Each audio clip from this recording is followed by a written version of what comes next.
Welcome to the Greg Amundson Show. This is a podcast where Greg will educate and inspire you to live with purpose, passion, and a burning desire to develop strength in your mind, body, and spirit. Through a disciplined use of our words, thoughts, awareness, and attention, we can achieve a mindset of positive expectancy, personal belief, and an unshakable faith in God.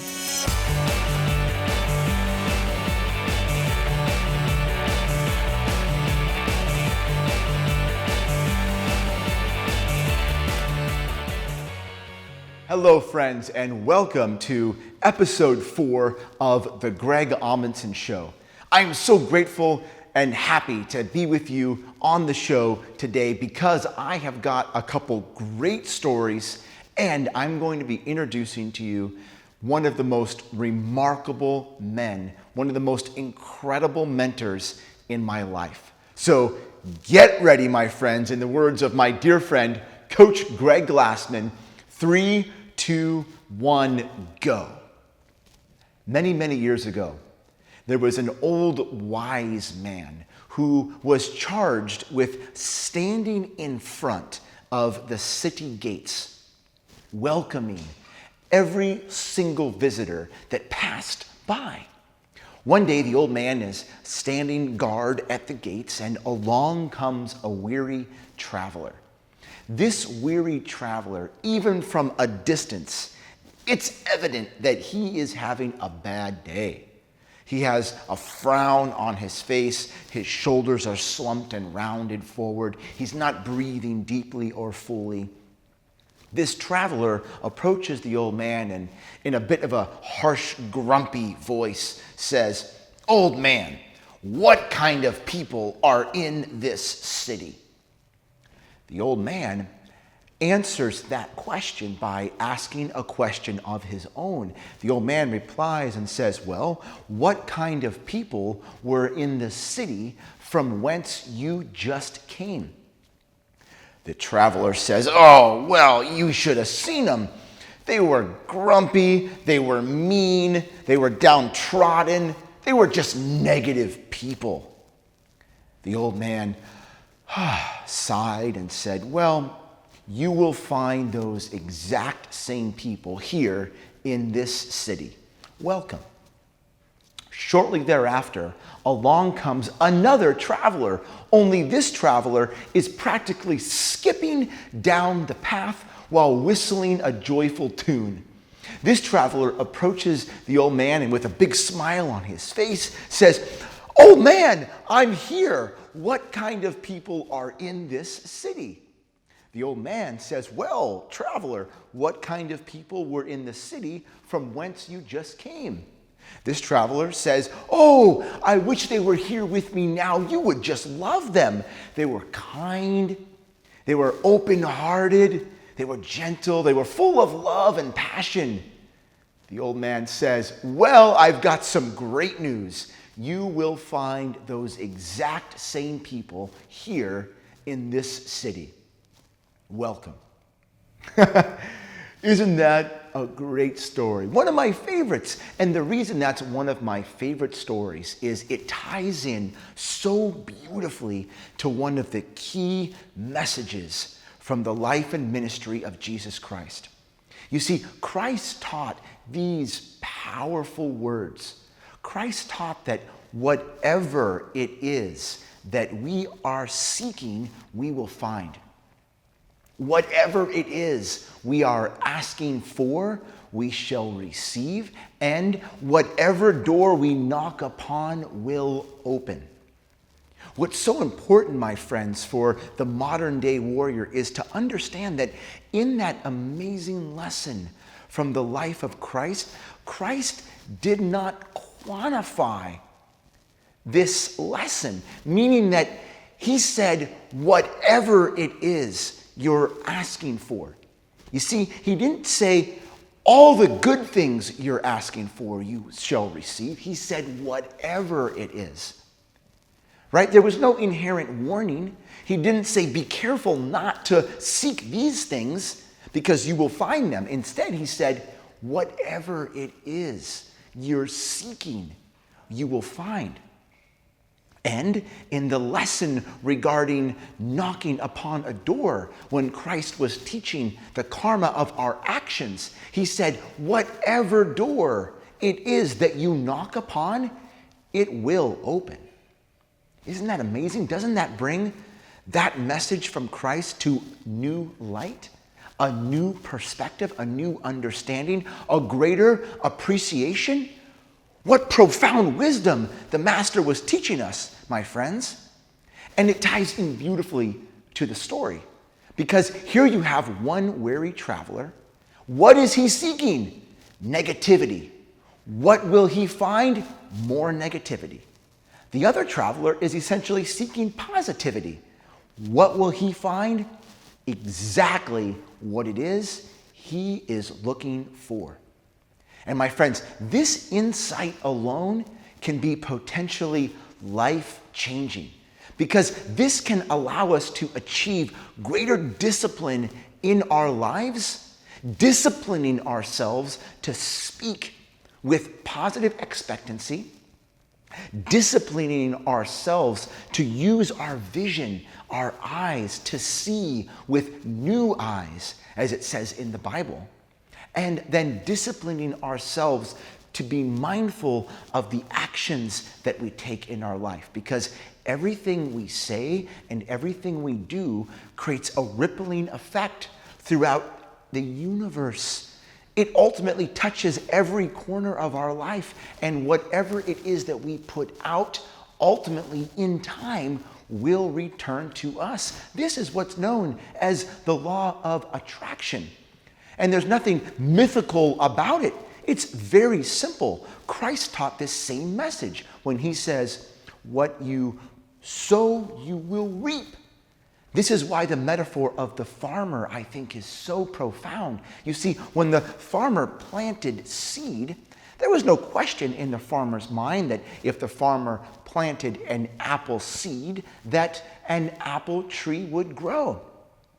A week after planting the seed, the farmer would not go into the field, dig up the soil, and check if an apple seed was growing. He knew, he trusted that in time, when the season was right, he would harvest and reap the benefit of what he'd sown, the apple seed. And my friends, this is exactly what our experience in our life will be with everything we say and everything we do, and ultimately everything that we think. Oh yes, you see, our thoughts are vibrating just like our words and our action. What we think about cultivates, grows in our mind. Christ warned against this as well. He said it's out of the heart of man that could potentially defile him. For that is where decisions are first formulated, in our heart, in our mind. Then from that production factory, we act on what we've been thinking. My friends, without further ado, I want to introduce you to an amazing man who's been a profound mentor in my life. I write about this man in my book, Fire Breather Fitness. This man's name is Kyle Maynard. I met Kyle in 2012. We were asked to speak together at the Wounded Warrior Summit in Austin, Texas. Kyle and I shared the stage that day, although in fact, truth be told, Kyle completely stole the show. He had the audience and me spellbound from the moment he introduced himself. He's a captivating speaker with a life-changing message. Here's what he shared with me that day, and this is going to be really exciting because we'll be able to see firsthand how all the previous episodes, all the lessons that we're learning, this foundation that we're laying, my friends, is now really starting to blossom.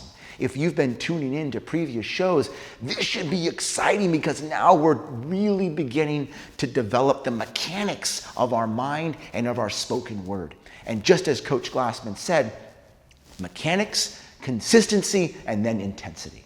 So behind me on my whiteboard, and I remember saying once that I can change the world with a whiteboard and a dry erase marker. Where do you think I got that from?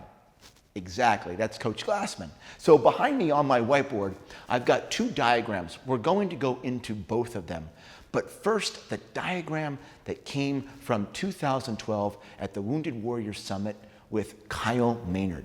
What Kyle drew on the whiteboard that day was 3 circles. There was a very small circle in the center, then a slightly larger circle that surrounded the very small circle, then finally a very large circle that encompassed the 2 within it. What Kyle said was profound. He said, the large circle is the circle of what? This, you see, is where most people exist. Most people go through their entire life unconscious, unaware of the fact that they are existing entirely in what? You even hear this played out in conversation. When 2 people greet each other, that common greeting of what's going on? What's up? Then to answer that question, you reply by replaying everything that's happened to you, all the what's of your life. So if you're existing in the state of what, you are very reactive to the circumstances that are playing out in your life. Well, the good news is that Kyle proposed there's a deeper level that we can go, and that level is known as the how. Now, this is exciting because rather than concerning ourselves too much with what's happening, we begin to bring greater awareness to how we respond to the circumstances of our life. You see, a great insight, my friends, that was first proposed in my life through the work of Viktor Frankl in the book Man's Search for Meaning is that it's not so much what happens to us in our life, it is our thoughts about what happened which dictate how we reply, how we respond, how we act. That's an insight right there that can change your life. What a profound bit of wisdom from Viktor Frankl. Now, back to the diagram and the lesson from Kyle Maynard. Here's where things can be completely awesome, my friends, because there is one final level the warrior is striving to go, and that level is the level of why. That is in the center of these 3 circles. The why of our life is the most powerful place to live. Once we begin to navigate into the why of our life, that's when those greater questions begin to arise in our consciousness. Those are the questions that lead us to asking and answering the question, purpose of my life. Why was I born? Why does God put on my heart these desires? Why was I born with these innate gifts? Those are those life-changing questions. And remember, just like the words of Christ, ask and you will receive. So what better question to ask than why was I born? Wow, what a potentially life-changing question to put on our heart. One of the great mentors of our time, Tony Robbins, was quoted as saying, it's the quality of the questions in our life that determine the quality of our life. That's amazing to consider. Well, once this lecture was concluded, I went up to Kyle to compare notes, and I said, Kyle, brother, that was absolutely awesome.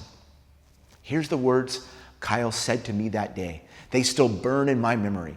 Kyle looked at me and he said, Greg, the greater the why in your life, the greater your life will be. Wow, isn't that awesome? And this leads us back to previously recorded episodes together when we discussed the passion of our life purpose.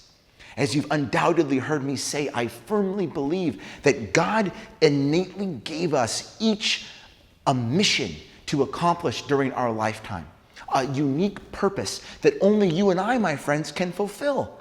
There was something that you were born to do that only you can do, that you've got to do.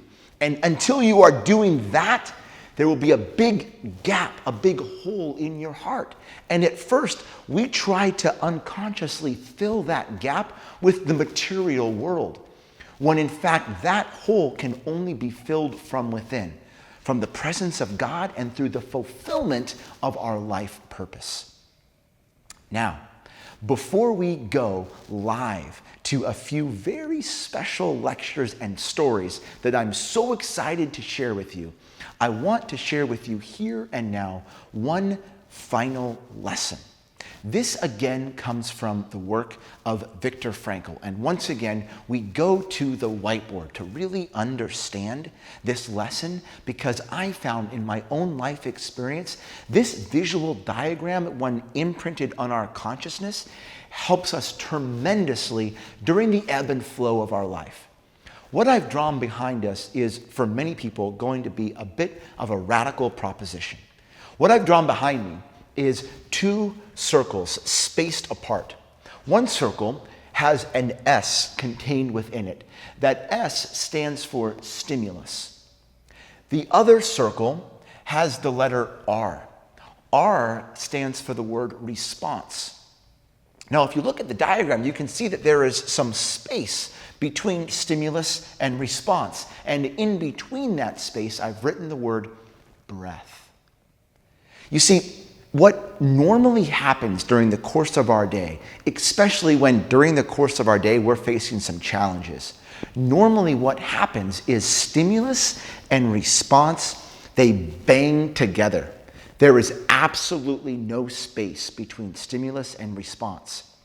That means that once again, the warrior has become responsive to the circumstances of our life, where what the warrior is striving to do, what we're disciplining and cultivating in our life, is space, which gives us awareness, which gives us more choices about how we think and how we can respond.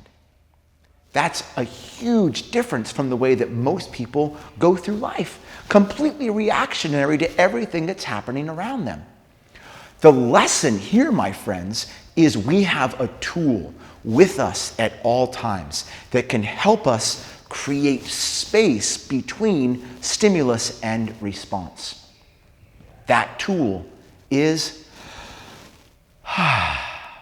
the breath, our constant companion, as my dear friend Dan Brule would say, author of the book, Just Breathe. Our constant companion is our breath. What the breath can do is it can crack us open. It can literally create physical space, both in the body as the breath expands the body, yet more importantly, it can create space in the mind. My dear dad, Dr. Raymond Amundson, he said to me once, everyone's got to be a little cracked to let the light in. My dad was a chiropractor, so he was referring both to the manual adjustment, which could crack the spine to open the spine, creating space between vertebrae. He believed that in that space, the Holy Spirit, the presence of God, could pour in. Well, he also taught me that that same space needs to be cracked open in our mind. The breath can be that fulcrum that can crack the mind open. Now, here's where things get amazing and rather comforting. You see, what the breath does is it creates space, and who can join us in that space? Yes, God. The presence of God is available to us, yet we've got to create space for Him to flow into our life. Well, now, my friends, we are going to go live. First, we're going to return to Encinitas, where we'll pick up where we left off, sharing stories about the warrior tradition. One of the amazing mentors I'm going to introduce to you once we get to Encinitas is none other than my senior drill sergeant from Army Basic Combat Training. Then we're going to go to another previously recorded lecture back at SealFit, where I'm going to share with you one of the most profound, yet one of the least heard stories from the warrior tradition, known as the story of the Tea Master. So my friends, once again, in the words of Coach Glassman, follow me, 3, 2, 1, go. The conditions of our life, the experiences of our life, we essentially plant in the very fertile soil of God's universe. Every time we say something. Here's what's exciting. Think about our workout today. Our workout today was on the premise of every repetition counts. Every rep counts, AMRAP. Do you see the greater implication of an AMRAP? It's not just every physical repetition counts. What we're beginning to understand is that every thought counts. Every word counts. So in the same manner that we bring awareness to the quality of our range of motion, we need to cultivate that same awareness, that same discipline, bringing that same willpower to our thinking and to our speaking. So what tools then do we have at our disposal to ensure that we are in alignment with the desires of our heart? What tools are at our disposal to help us cultivate greater awareness of our thinking and greater awareness of our speaking? You're doing it right now. You might not be really aware of the fact that you're using the greatest tool at your disposal, yet right now, each and every one of us is utilizing the greatest tool that we have in our toolbox for the cultivation of awareness of our thinking and speaking. It's this.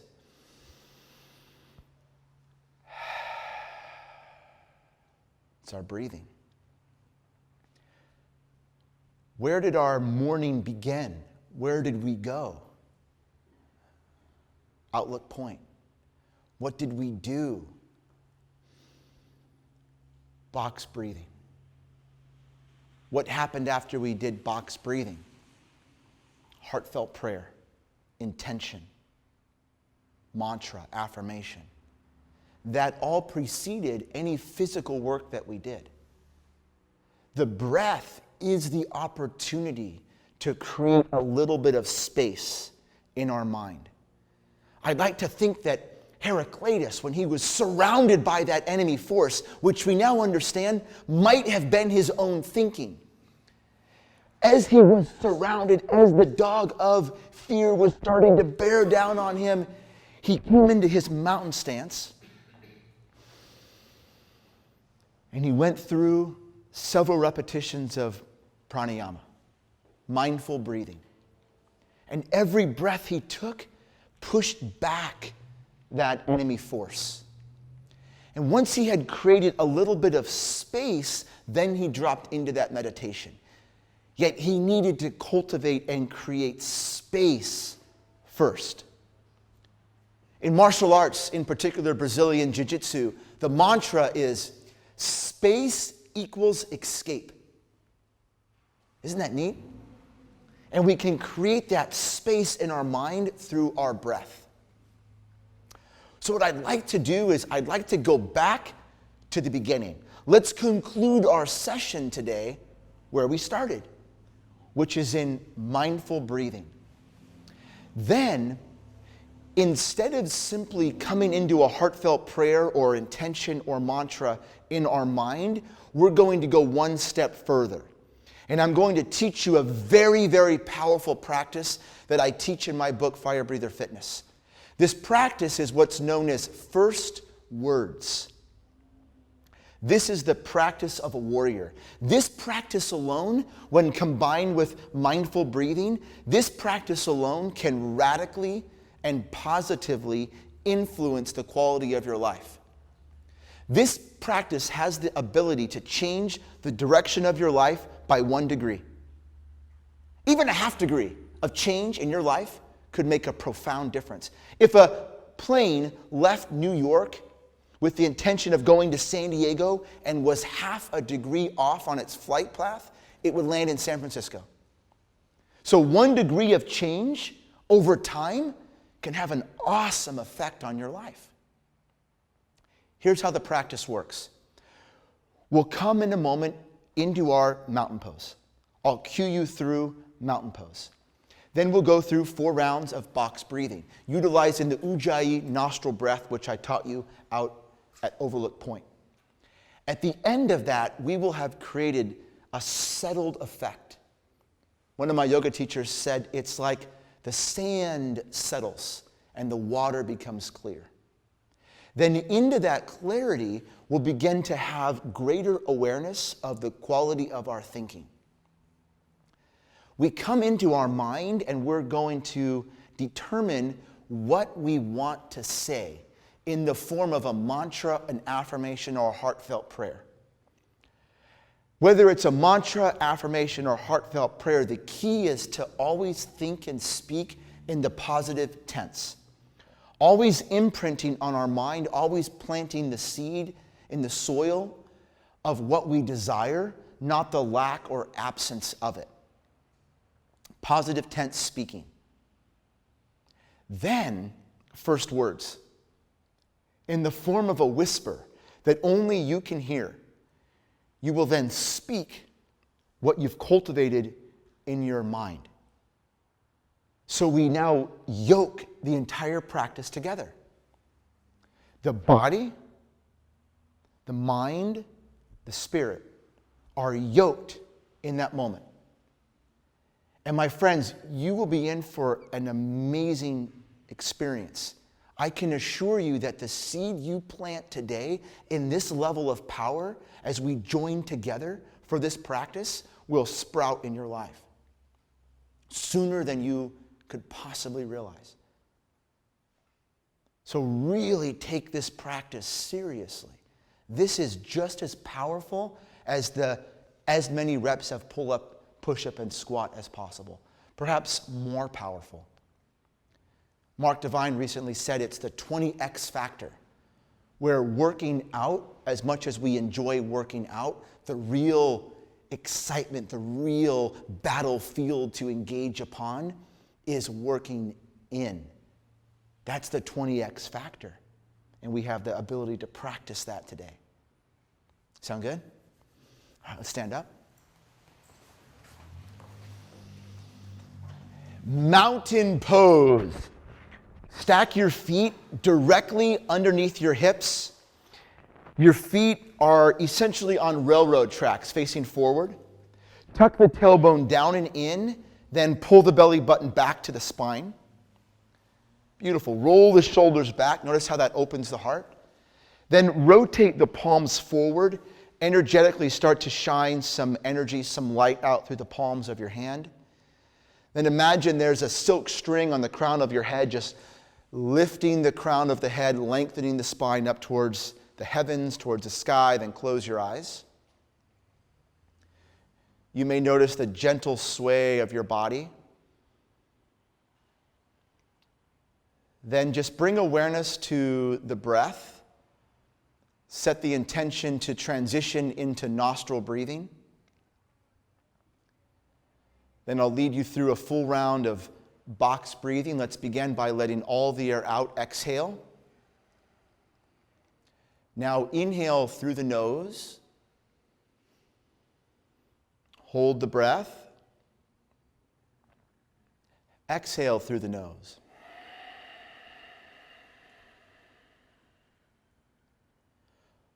Hold the breath. Inhale.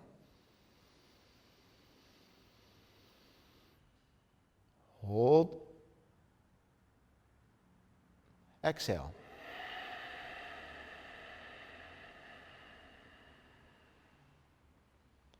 Hold. Inhale.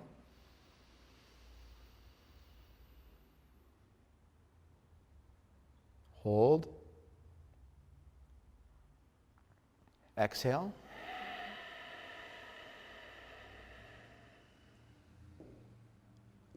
Hold. Deep breath in.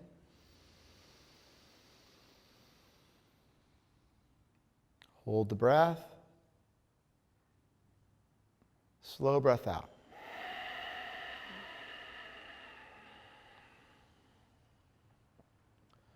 Hold the breath. Now continue breathing deeply on your own through your nose. Keep the eyes closed. Bring awareness to the quality of your thinking in this moment.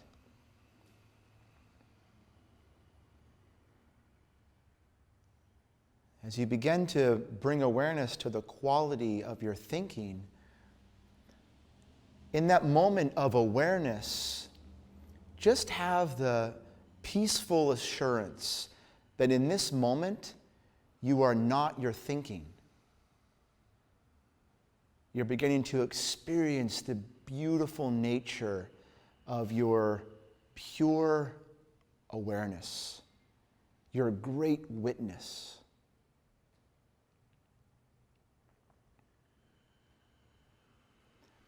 Now imagine that through the practice of the box breathing, your mind has settled.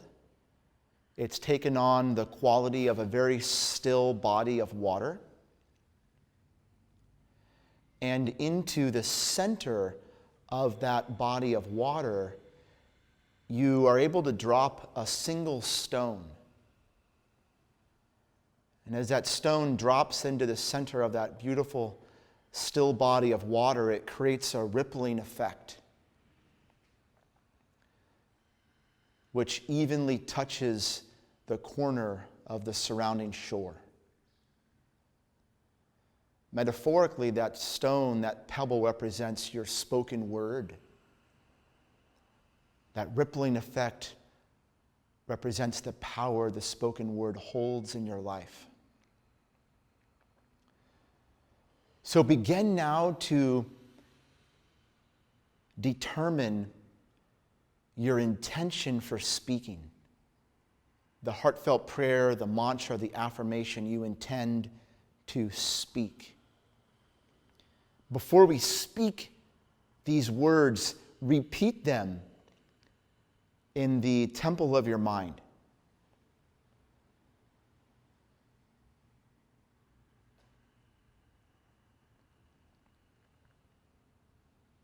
In the temple of your mind, hear yourself speak.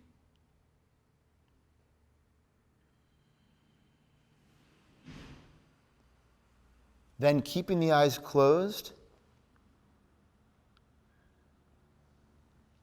in the form of a whisper that only you can hear, break the sacred silence that you have created by offering up your first words.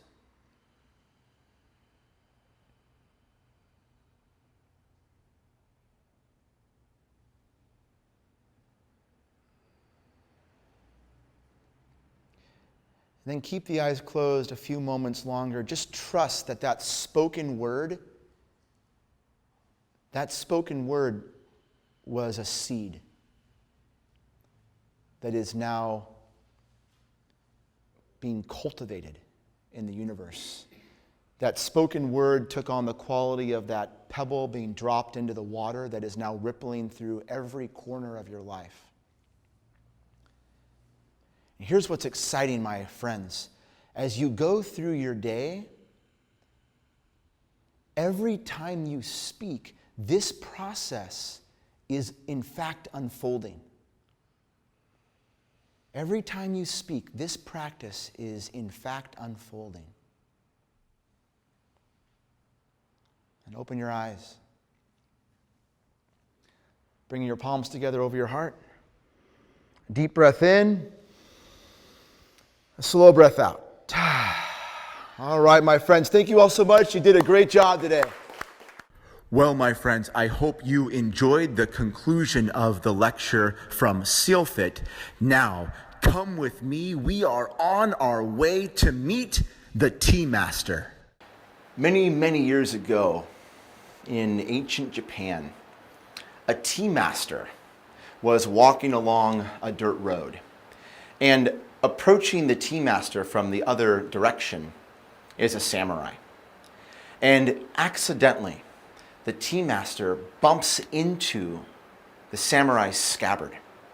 Scabbard holds the sword, the sacred sword of the samurai. Well, that is a grave insult.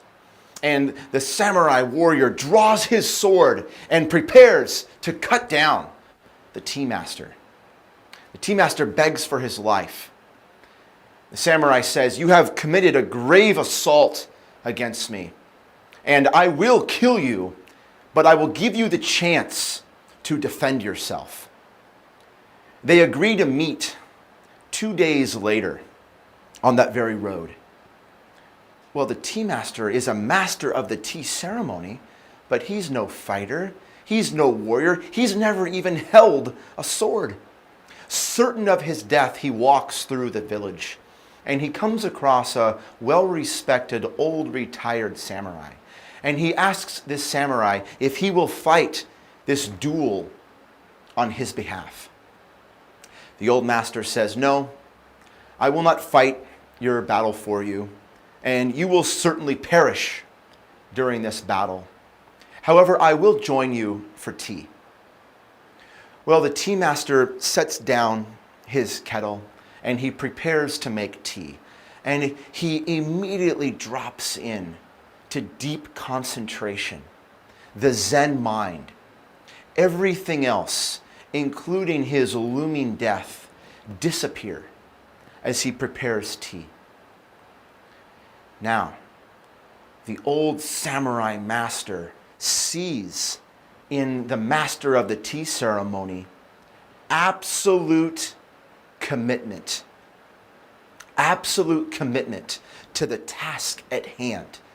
Absolute commitment to preparing tea. And he exclaims, "Stop! That will save your life." And the tea master looks up and says, "Tea will save my life?"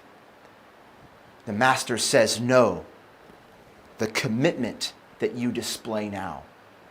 And the master says, "I want you to take my sword, meet that rogue samurai on the path, and hold the sword over your head, and clear your mind like you have now.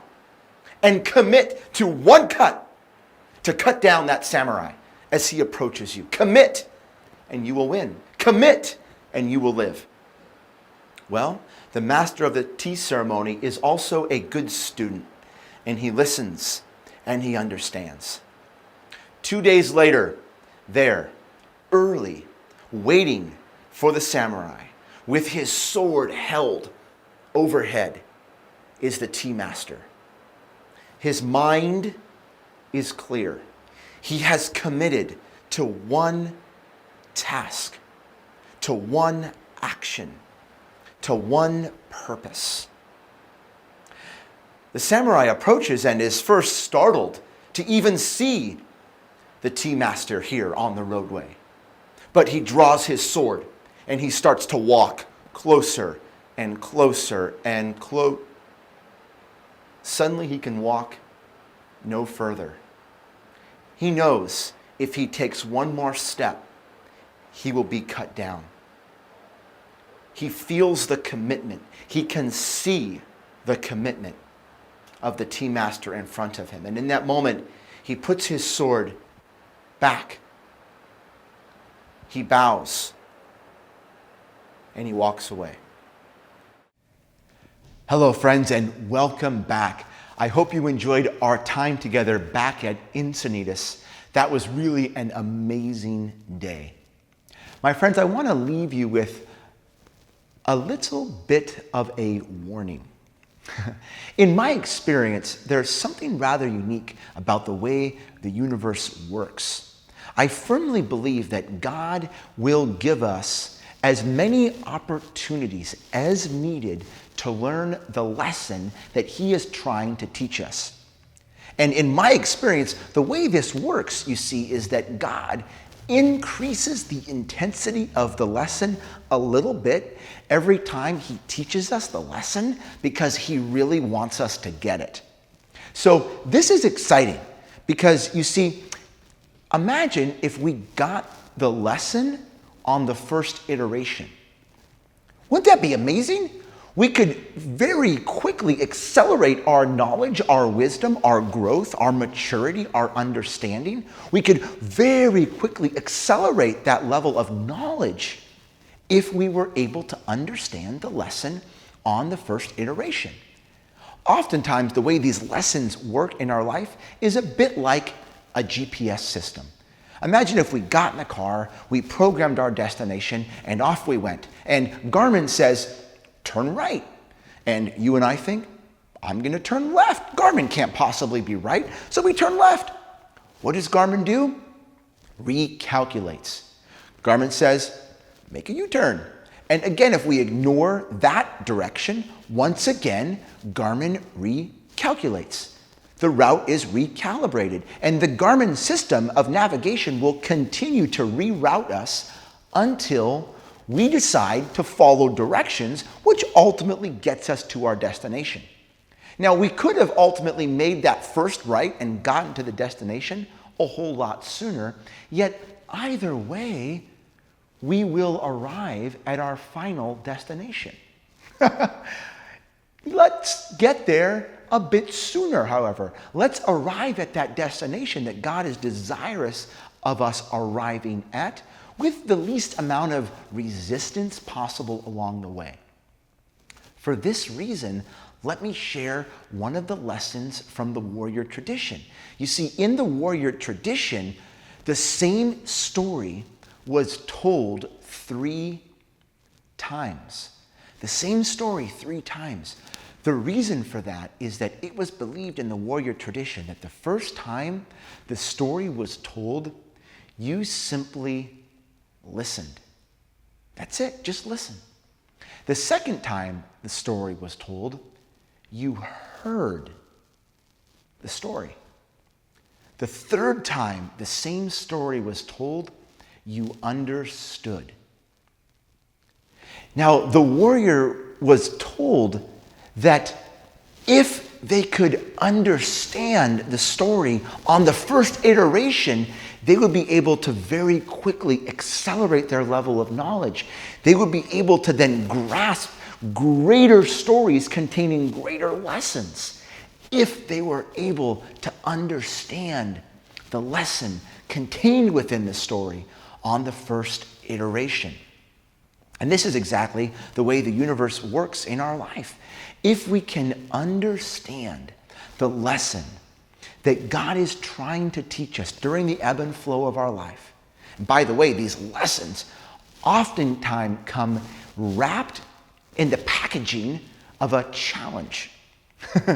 This is why in the Bible it says, my God supplies all I need. Even those challenges in our life, we need those challenges because contained within the wrapping of that challenge, there is a lesson to be learned. So as we continue in the Greg Amundson Show, you may notice the theme that oftentimes we are sharing the same story. And the reason for that is that sometimes we need to hear these stories multiple times to allow the lesson contained within the story to seep into our body, into our mind, into our soul, into our spirit.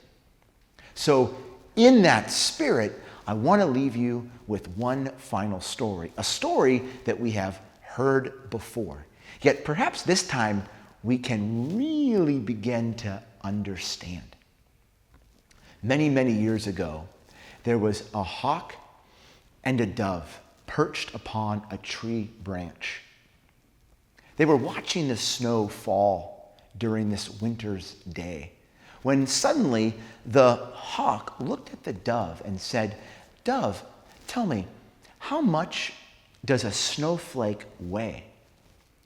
The dove replied and said, "A snowflake? Well, a snowflake weighs nothing more than nothing." To which the hawk replied, "Ah, yes, dove, I thought that same way as well last winter. And so last winter, I decided to sit upon a tree branch and count every snowflake that fell onto the branch that I was perched upon. And I counted all day, and I counted up to 3,743,092 snowflakes. And then the 93rd snowflake fell upon that same branch, and in that moment, crack!